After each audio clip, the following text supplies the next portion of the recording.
Здравейте, казвам се Илко Денчев, технически и търговски представител зеленчукови култури към Синджента, България. Днес се намираме в оранжериен комплекс Green Park, село Църква, община Балчик. Зад мен може да видите краставица Vigo F1, разсадена на 18 април 2025 година. Въпреки неблагоприятните климатични условия, които се наблюдаваха тази пролет и лято, краставица се развива много добре, има доста висок добив и изключително качествени плодове. Vigo се характеризира с буен вегетативен растеж, с много добър хабитус на самото растение.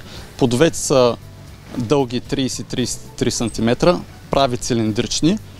Семеделът вътре е много малък.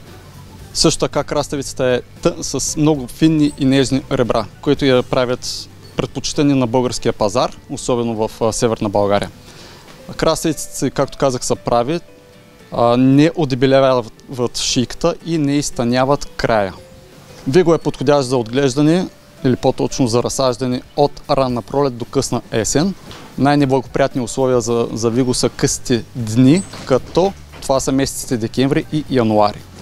Vigo има много голям набор от устойчивости, като най-силно изразение е устойчивостта към зелената английска мозайка. Ако искате да имате добра реколта и доволни клиенти, може да заложите на Vigo.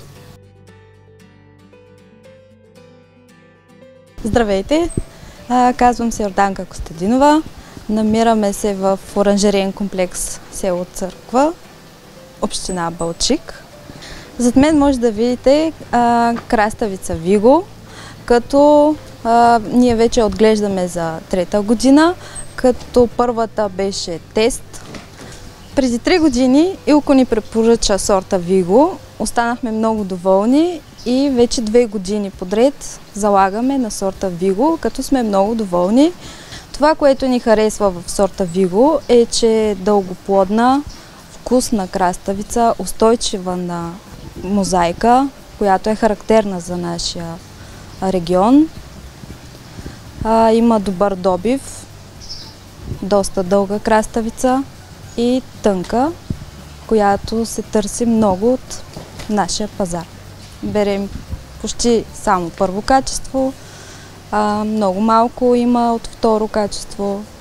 И тази година, въпреки лошите метеорологични условия през пролетта, имаме много добър добив и отлично качество.